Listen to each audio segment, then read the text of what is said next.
सबसे पहले खबर आपको बता देते हैं दिल्ली से सटे गुरुग्राम की, जहां पर स्टंटबाजों में पुलिस का कोई डर कोई खौफ नहीं है। दरअसल सोशल मीडिया पर स्टंटबाजी का एक वीडियो सामने आया है जिसमें गुरुग्राम के नेशनल हाईवे 48 पर खतरनाक स्टंट किए जा रहे हैं। थार की छत पर बैठकर युवती रील बना रही है। थार दिल्ली से गुरुग्राम की तरफ आ रही है और वीडियो वायरल होने के बाद अब ये जो पूरा मामला है पुलिस के संज्ञान में आ गया है। इसको लेकर कार्रवाई भी की जा रही है और ये तस्वीरें भी आप देख रहे हैं। तस्वीरें में आप देख सकते हैं हरियाणा के गुरुग्राम की तस्वीरें, जहां पर एक थार गाड़ी के ऊपर छत पर बैठी हुई ये महिला आपको नजर आएगी, युवती नजर आ रही है। और ये स्टंटबाजी का जो वीडियो है वो जमकर वायरल हो रहा है और गुरुग्राम का ये नेशनल हाईवे 48 बताया जा रहा है जहां पर ये खतरनाक स्टंट किया गया। थार की छत पर यह युवती बैठी हुई है, रील बनवा रही है।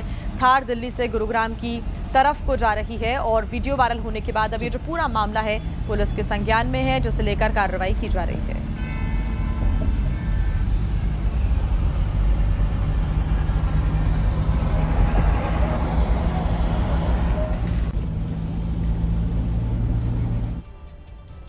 तो वहीं बिलासपुर में पेट्रोल पंप पर एक कार में भयानक आग लग गई। दरअसल कार सवार युवक कार में तेल भरवाने के लिए पहुंचा था, तभी कार से अचानक आग की लपटें निकलती हैं। कार ड्राइवर फौरन कार से बाहर निकल आया। ये तस्वीरें आप देख रहे हैं। इस दौरान कार ने तेजी से आग पकड़ ली। पेट्रोल पंप पर मौजूद कर्मचारियों ने काफी मशक्कत के बाद आग पर काबू पा लिया। हादसे में कार का अगला हिस्सा बुरी तरह से जलने की वजह से क्षतिग्रस्त हो गया है। ये तस्वीरें आपको दिखा रहे हैं छत्तीसगढ़ के बिलासपुर के पेट्रोल पंप की तस्वीरें हैं।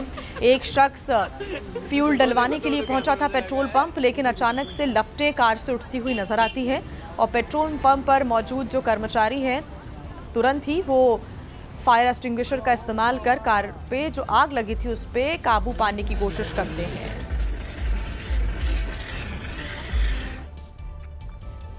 मथुरा में एक सड़क हादसे में 3 कांवड़ियों की मौत हो गई। हादसा इतना भयंकर था कि ट्रैक्टर ट्रॉली पूरी तरह से चकनाचूर हो गई।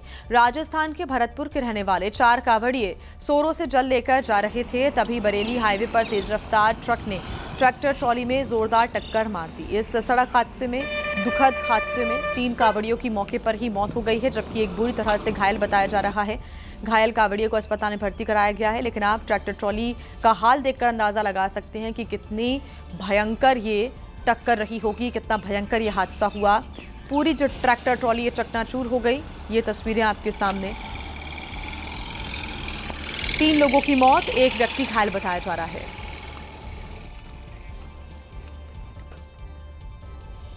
और आइए अब खबरों में आगे बढ़ते हैं। मोकामा के पूर्व विधायक बाहुबली अनंत सिंह पटना के बेउर जेल से बाहर आ चुके हैं। पंचमहला गोलीबारी मामले में उन्हें पटना हाईकोर्ट से जमानत मिल गई है। अनंत सिंह मोकामा के लिए रवाना हो चुके हैं और बिहार में चुनाव होने वाले, लिहाजा सैकड़ों की संख्या में समर्थकों के काफिले के साथ वो जनता से मुलाकात भी करेंगे। अनंत सिंह पहले भी कई मामलों में विवादों में घिरे रहे हैं, लेकिन पंचमहला गोलीबारी कांड को लेकर उन्हें जेल जाना पड़ा था, लेकिन अब उन्हें रिहाई मिली है और वो बाहर आए हैं। ऐसे में समर्थकों के साथ वो लोगों से भी मुलाकात करने के लिए पहुंचेंगे। तो देखिए, बाहुबली अनंत सिंह ने कहा है कि वो जेडीयू से विधानसभा चुनाव लड़ेंगे। उन्होंने दावा किया है कि विपक्ष का सफाया हो जाएगा। अनंत सिंह ने दावा भी किया कि आरजेडी चुनाव में महज 15 सीट तक ही सिमट जाएगी। कि हमारे साथ अनंत सिंह हैं, बेउर जेल से बाहर आ गए हैं। आज अब यहाँ निकलने वाले हैं पटना से, अपने जनता के बीच मोकामा में जाने वाले हैं। कितने उत्साहित हैं? जनता भी आपको क्या मिस कर रही है? जनता भी पूरा भेंट करने के लिए चाहता है, हम भी चाहते हैं। जाएंगे, भेंट मुलाकात करेंगे, चला देंगे। क्या क्या कार्यक्रम आज रहने वाला है सर? कुछ नहीं है, खाली जनता से भेंट करना। आप फिर लौट के वापस पटना ही आना? हाँ, पटना आना है। और सर पूजा भी आप करने वाले हैं? पूजा पाठ? हाँ, पूजा पाठ करके तुरंत नहा लेंगे। बढ़ैया मंदिर में भी जाने वाले हैं? नहीं। अच्छा, चुनाव होना है, आपने ऐलान कर दिया है कि हम मोकामा से जदयू से लड़ेंगे। विरोधियों में क्या लग रहा है, खलबली मच गई है? विरोधी का हम नहीं जानते हैं, विरोधी हम नामे नहीं जानते हैं। एक जनता 1 लाख गाड़ी देता है, लेकिन लाजे नहीं है गाड़ी सुने वाला के, तो कौन दवाई? एक तरफ एनडीए, एक तरफ महागठबंधन, क्या लग रहा है सर? 15 को सीट आवेगा तेजस्वी के, 12 से 15। अच्छा, महागठबंधन को बस कोई लड़े वाला कहा आपको कि हम हार रहे हैं? अब हो गया। छत्तीसगढ़ के रायगढ़ की बात करेंगे, जहां पर बड़े ही दिनों के बाद एक अपराधी को जमानत मिली और जमानत मिलने के बाद जब उसकी रिहाई हुई तो समर्थकों ने जुलूस निकाला। जैसे ही हिस्ट्री शीटर दुर्गेश महंत जेल से बाहर निकला, समर्थकों ने फूल माला से उसका स्वागत किया। इसके बाद सड़क पर जो जुलूस निकला उसमें महंगी महंगी गाड़ियां शामिल हुई। हिस्ट्री शीटर के साथियों ने सड़क पर बवाल काट दिया और ये वीडियो सोशल मीडिया पर भी अपलोड कर दिया। लेकिन जैसे ही वीडियो पुलिस के पास पहुंचा, हिस्ट्री शीटर दुर्गेश महंत को एक बार फिर से गिरफ्तार कर लिया गया और वापस जेल में डाला गया। हिस्ट्री शीटर दुर्गेश महंत मारपीट के आरोप में पिछले 3 महीने से जेल में बंद था और यह भी तय है कि अगर दोबारा इसे जमानत मिलेगी तो ये जुलूस निकालने की गलती तो बिल्कुल नहीं करेगा।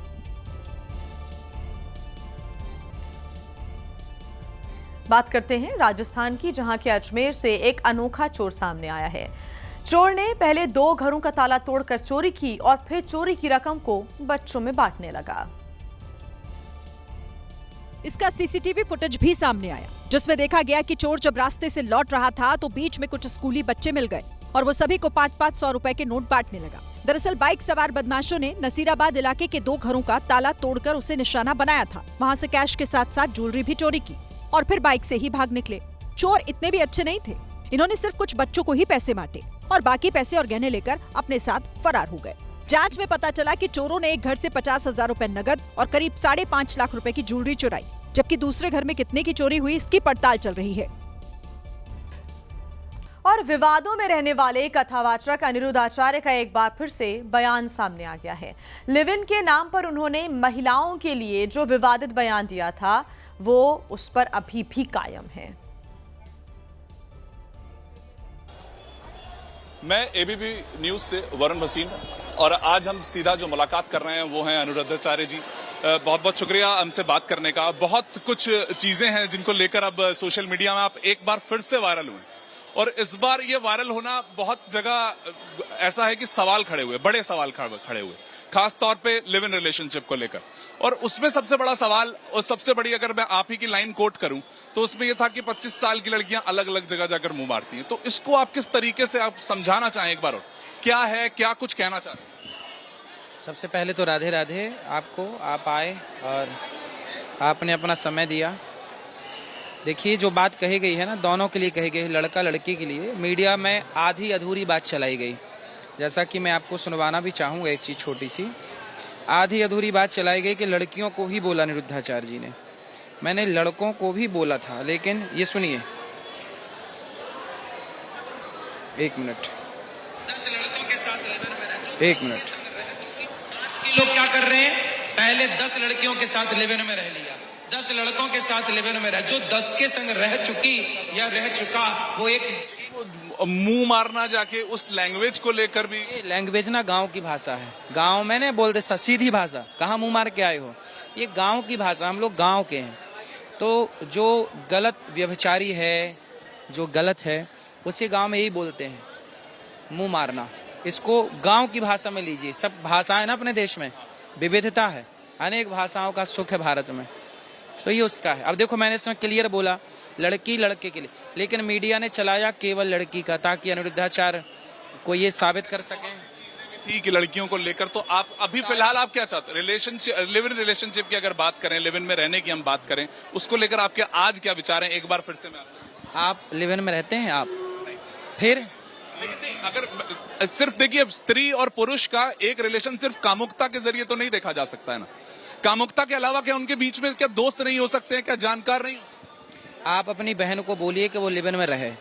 क्या आप अपनी बहन को लिव इन में रहने देंगे? मैं जो उसकी मर्जी होगी वो करने दूंगा। हाँ, फिर मैं आपके साथ हूँ। आप मेरे साथ, आप ये, और यही सब इस वक्त जितने भी सवाल उठे, यही उठे कि जो उसकी मर्जी है क्यों नहीं करने दिया? क्यों सिर्फ पुरुषों की बात होती है कि पुरुष अपनी मर्जी से करें? दोनों की बात मैंने बताई ना, दोनों की मैं बात करता हूँ। आप लोग एक की बात लेते हैं, उसमें मैं क्या करूँ बताइए? आपने ये कहा कि नहीं, फिर आपकी सोच है, लेकिन आप ही तो ये इस चीज को कह रहे हैं कि कैसे क्या। अगर मैं महिलाओं को लेकर लिव इन रिलेशनशिप को बार बार आपसे सवाल पूछ रहा हूँ कि 14 की उम्र में शादी हो जाती थी तो 16 की उम्र में हो जाती थी, आपने उस चीज ना, उसको भी मीडिया ने गलत चलाया। क्या गलत हुआ? मैंने बोला, इसमें आगे है, इसमें है, मैंने बोला कि मैं बाल विवाह का पक्षधर नहीं हूँ। ये वीडियो है, इसमें आपको सुना दो फिर से। पक्षधर नहीं है, लेकिन जल्दी हो जाती थी। हमने ये बोला कि पहले जल्दी हो जाती थी। तो हम जब आपके साथ बैठेंगे ऐसे प्यार मोहब्बत से, तो पुरानी बातें आप नहीं करते। आप अपने दादा के जमाने की बात करते हो कि नहीं? अपने नाना के जमाने की बात करते हो कि नहीं? हमने भी बात की। हमने ये थोड़ी कहा कि नहीं आप शुरू कर दीजिए। हमने ये तो नहीं बोला कि आप अपनी बहन का ब्याह 14 साल में करिए, नहीं। हमने ये बोला कि हमारे बाप दादे ऐसा करते थे। जब ये भी तो नहीं पता कितनों की उस समय मर्जी से हुई हो, कौन चाहता हो कि 16 में उसकी शादी हो, कौन लड़की चाहती हो कि उसकी 14। ये इतिहास की बातें करते हैं कि नहीं? फिर तो हम अपने नाना, अपने दादा, प्राचीन भारत की बातें, यदि हमने बात की प्राचीन भारत की बातें यदि हमने की, तो आप ही बताइए। हमने ये तो नहीं बोला कि नहीं करना सही है या करो, हमने ये शब्द नहीं बोले। हमने ये बोला पहले होता था। अतीत की हम बातें कर रहे हैं, आप उस अतीत की बात को पकड़ के बैठ गए। महाराज जी ने बोला, आप गलत तरीके से बोल रहे हैं, चला रहे हैं उसको मीडिया पे। चलाना एक अलग है, एक लोगों को लगा है, वो तो आपको खुद पता है कि किस तरीके की चीजें सोशल मीडिया पे हुई आपको लेकर भी कि सोशल मीडिया में न्यूज वालों ने, विशेष रूप से कुछ न्यूज वालों ने उसको गलत तरीके से चलाया। हमने बिल्कुल आपका साफ तौर पे एबी न्यूज जवाब लेने आ गया। जो आप कह रहे हैं वो बिल्कुल हम ऐसा ही चलाएंगे, इसमें कोई शक नहीं है। लेकिन आज मैं चलिए, आज यदि एबीपी न्यूज निष्पक्ष है तो ये पूरी वीडियो चलाए। वो यदि वो गलत परोसना चाह रहा है तो वो इतनी सी क्लिप चलाएगा। बिल्कुल आपकी वह पूरी क्लिप चलेगी, ये मैं आपसे वादा करता हूं। और उसके साथ साथ अगर आज आप उन लड़कियों को और लड़कों को जो कि आज 20-22 साल के हैं, एक संदेश देना चाहें जो लिव इन रिलेशनशिप से जुड़ा हुआ है, वो क्या हो? हमारे यहाँ, मैं पहले भी बोलता था, देखिए मैं अब आपको श्लोक दिखाता हूँ। हम लोग अपने से नहीं बोलते कुछ, हम लोग ना हमेशा शास्त्रों की बात बोलते हैं। देखो आप दिखाइए, ये देखिए, ये ब्रह्म वैवर्त पुराण के कृष्ण जन्म खंड का अध्याय 75वां अध्याय और 64वां श्लोक कहता है कि नारी वैश्या प्रतिज्ञेया चतुष्पुरुष गामिनी। ये हम नहीं कह रहे हैं, हमारे शास्त्र जो कहेंगे हम लोग वही तो कहेंगे। हमारे शास्त्र कहते हैं कि एक स्त्री अपने पति के अतिरिक्त पर पुरुष को देखती है तो वो नारी पवित्र नहीं होती। जो अपने पति को देखे, हमारे यहाँ उसी को पतिव्रता नारी कहा गया। अनुसुईया कैसी थी? पतिव्रता। सीता कैसी थी? पतिव्रता। तो हमारे यहाँ पतिव्रता नारी। झांसी की रानी का इतिहास आप पढ़ेंगे तो झांसी की रानी ने 23 साल 23 ईयर में उसको अंग्रेजों ने घेर लिया और आप जानते हैं भागी। तो जंगल में उन्होंने आत्मदाह कर लिया। किसी संत ने पूछा कि बेटी तू शरीर में आग डाल के क्यों जिंदा जल रही है? तब झांसी की रानी ने कहा कि जब तक जिंदा थी, शरीर में ताकत थी, घोड़े में बल था, तो मैं देश के लिए लड़ती रही। अब मैं आत्महत्या नहीं कर रही हूँ, मैं अपने चरित्र की रक्षा करने जा रही हूँ, क्योंकि मुझे यदि अंग्रेजों ने देख लिया या पकड़ लिया तो मेरे शरीर को गिद्ध की तरह नोच नोच के खा जाएंगे। तो आज लड़की लिव इन रिलेशनशिप में रही या लड़का, दोनों की बात कर रहा हूं मैं, दोनों रहे तो उनके चरित्र की क्या परिभाषा रही? उसके बाद उसका विवाह हो जाता है, चलिए आपस में ही विवाह हो जाता है। यदि आप लड़का लड़की साथ में हैं और आपने विवाह कर लिया तब तो आप अच्छे हैं। लेकिन आप इसके संग रह लिए, फिर उसके संग रह लिए, फिर उसके संग रह के फिर चौथे से आप विवाह करेंगे तो हमारे शास्त्र में ऐसी स्त्री को पतिव्रता नहीं बोला जाता। आपने फिर से वो स्त्री को, आप पुरुष का नाम क्यों भूल जाते हैं? ऐसी स्त्री और पुरुष को, पुरुष और राम जैसा पुरुष और सीता जैसी स्त्री जहां बोला जाता है वहां दोनों के लिए। अब सरकार बोलती है बेटी पढ़ाओ बेटी पढ़ाओ बेटी बचाओ, तो यहाँ सरकार ने बेटे को तो बोला नहीं। बेटे को हमेशा से वो चीजें मिली है, बेटियां पीछे रही, स्त्री पे ऐसी बात करना आसान हो गया था, इसीलिए होती रही। इसलिए हम कह रहे हैं कि चरित्रवान पुरुष भी हो और स्त्री। इसलिए हमारे यहाँ राम को क्या बोला? मर्यादा पुरुषोत्तम। हमारे यहाँ क्या बोला? मर्यादा पुरुष। और स्त्री को क्या बोला? पतिव्रता, सती। तो हमारे दोनों को बोला गया। जब आप पूरी बात सुनेंगे तब ना दोनों के लिए बोलेंगे। बोला तो एक एक से ही जाएगा। आज जो लोग साथ रह के अपने आपस में एक बॉन्डिंग जिसे कहा जाता है वो जांचते परखते हैं, वो गलत है। आपको लिव इन रिलेशनशिप बिल्कुल गलत है। देश में क्या इसके खिलाफ कानून बना? देखिए, आप जिनके संग रहें उनसे ही विवाह करें। अगर नहीं करते हैं तो वो चरित्रहीन हो जाएगा, कोई भी, चाहे पुरुष हो या महिला। तो आपके हिसाब से वो चरित्रवान रहेगा? मैं तो आपके हिसाब से पूछ रहा हूँ, हम तो इस चीज दुनिया में सीख ही रहे हैं अभी। आप तो देखिए कथावाचक हैं। हाँ, तो वो अनुयायी हिसाब से क्या रहेगा आप ही बताइए मुझे पहले। आपसे जानना चाह रहा हूँ, मेरे हिसाब तो तय ही नहीं हो पाए, मैं इतना छोटा हूँ। देखो, पुरुष हो चाहे स्त्री हो, वो पराई स्त्री और पराई पुरुष दोनों से बचे। यदि बचा है तो वो पवित्र माना जाएगा, नहीं बचा तो अपवित्र ही माना जाएगा।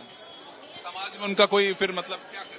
समाज में तो देखो, रावण ने अपनी पत्नी के अतिरिक्त पराई स्त्री को देखा, सर्वनाश हुआ कि नहीं? इसलिए हमारे आपके पिताजी ने भी आपको सिखाया होगा बेटा चरित्रवान बनना, सिखाया कि नहीं?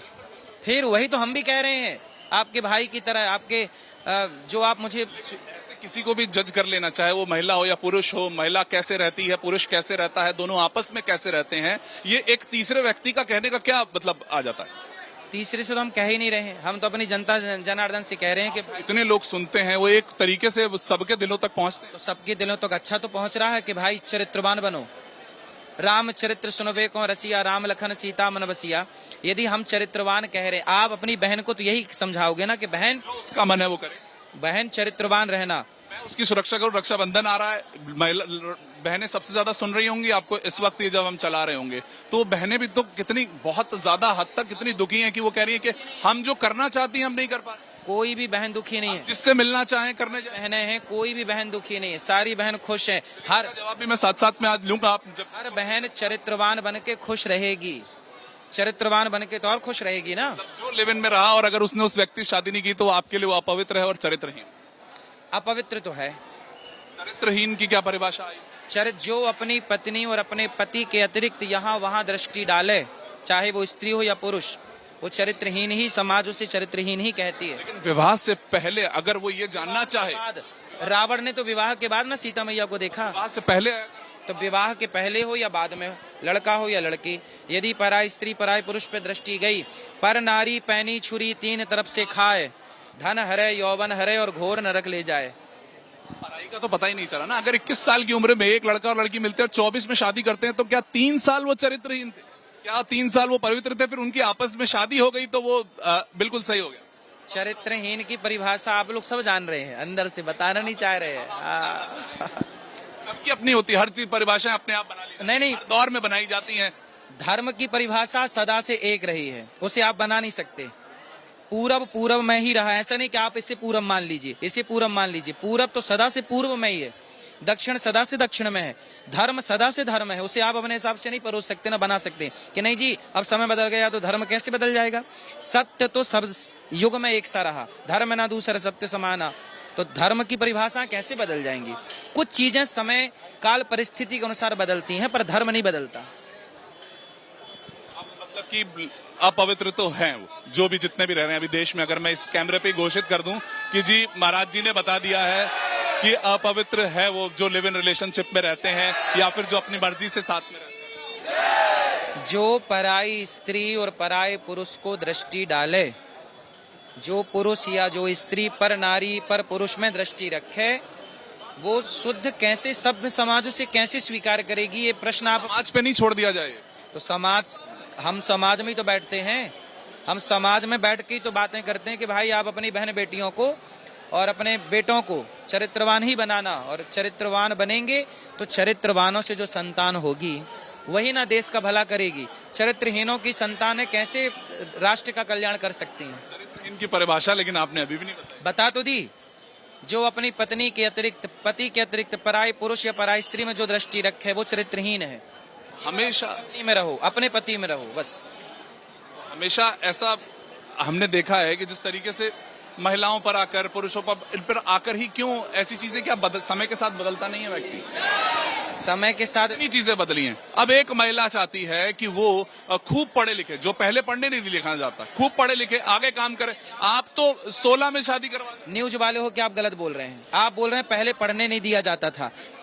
मेरे भाई स्टडी करके आइएगा, यदि नहीं पढ़ने दिया जाता था तो आद्य शंकराचार्य जी से 2500 साल, आज से 2500 साल पहले मंडन मिश्र की पत्नी माँ भारती ने शास्त्रार्थ किया था। तो बता, अरे वो आप हरियाणा के आंकड़े जानते हैं?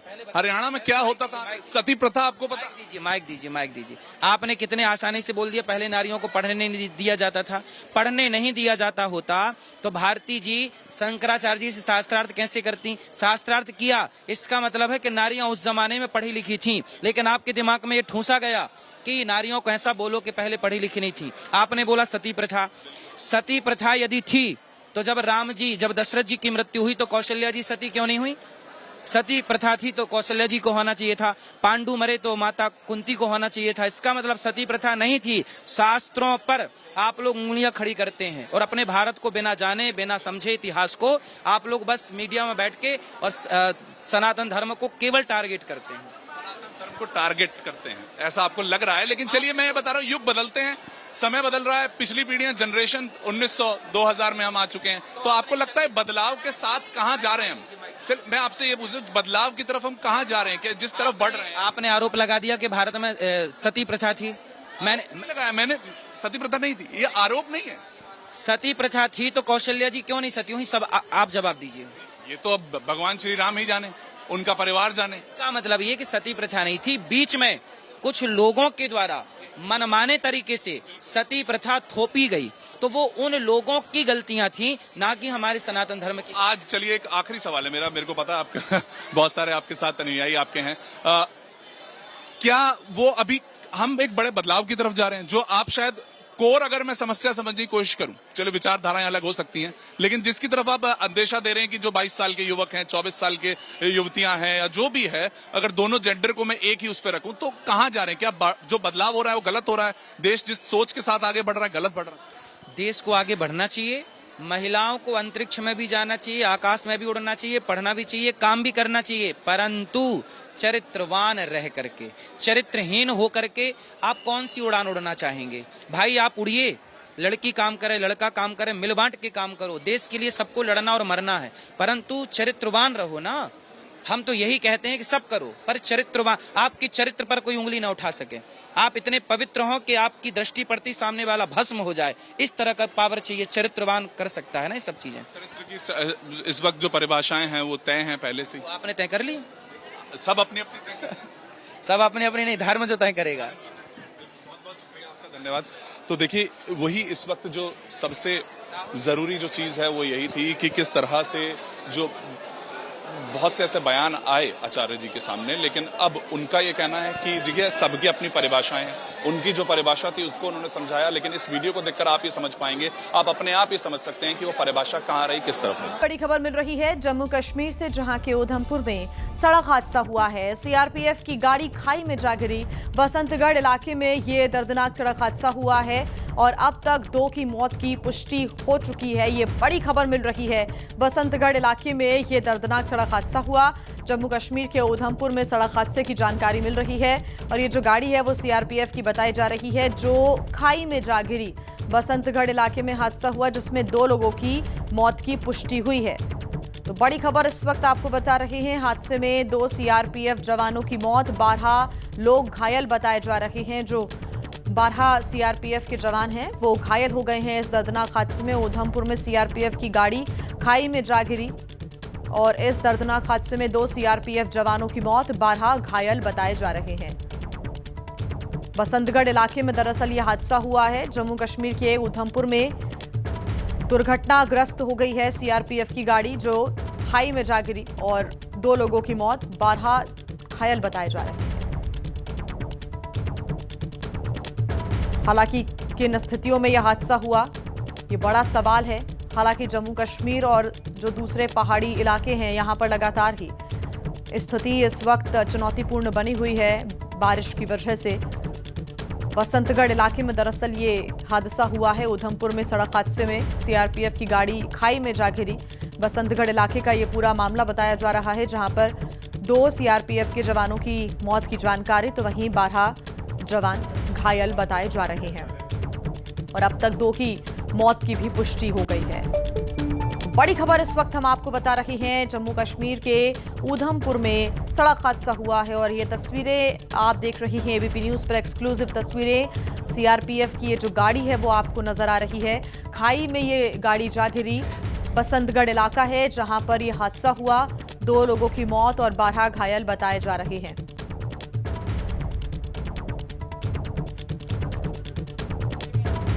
अजय बाचलू हमारे साथ जुड़े हुए हैं ज्यादा जानकारी के साथ। अजय, कैसे ये हादसा हुआ और अभी क्या ताजा अपडेट?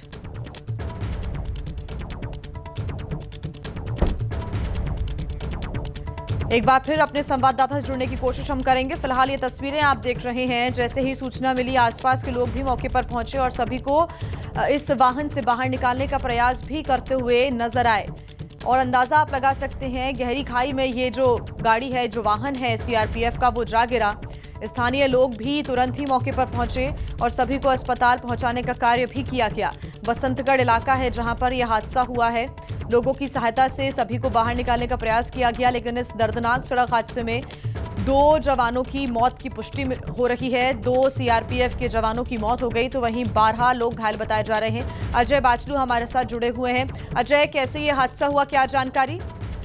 देखिए, अभी तक जो जानकारी मिल रही है उसके मुताबिक ये जो है ये एक दुर्घटना है, और अब दुर्घटना का एग्जैक्ट रीजन क्या है वो जांच के बाद ही पता लगेगा। लेकिन फिलहाल जो सुरक्षा एजेंसियां हैं और सीआरपीएफ और पुलिस है, उन्होंने इस दुर्घटना में किसी टेरर एंगल से इनकार किया है। बताया ये जा रहा है ये वाहन जो है ये कांधवा से बसंतगढ़ जा रहा था और तभी अचानक जो है इस वाहन का संतुलन बिगड़ा और ये नीचे एक गहरी खाई में जा गिरा है, और जिसमें अभी तक 2 सीआरपीएफ के जवानों की मौत की पुष्टि जो है वो हुई है। और उसके बाद लगातार यहाँ पर जो है रेस्क्यू टीम, चाहे वो पुलिस हो, चाहे वो सीआरपीएफ हो या वो स्थानीय लोग हो, वो यहाँ पर पहुंचे हुए हैं और लगातार यहाँ पर रेस्क्यू ऑपरेशन जारी है।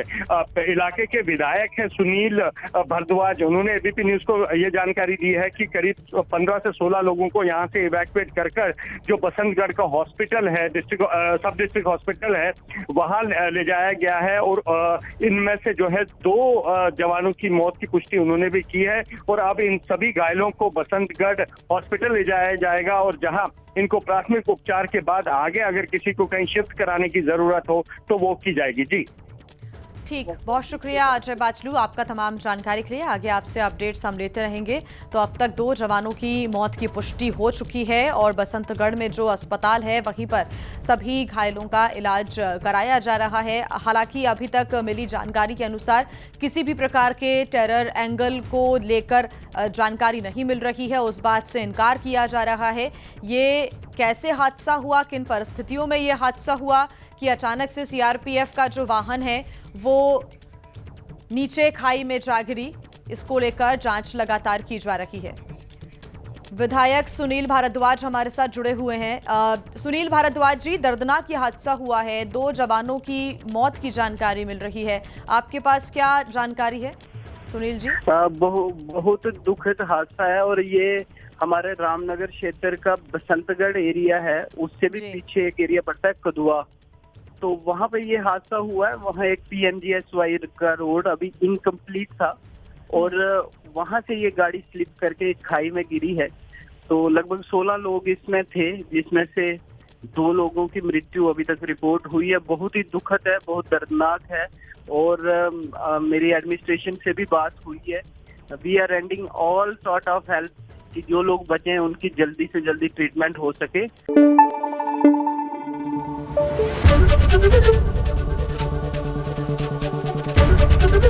ABP न्यूज आपको रखे आगे।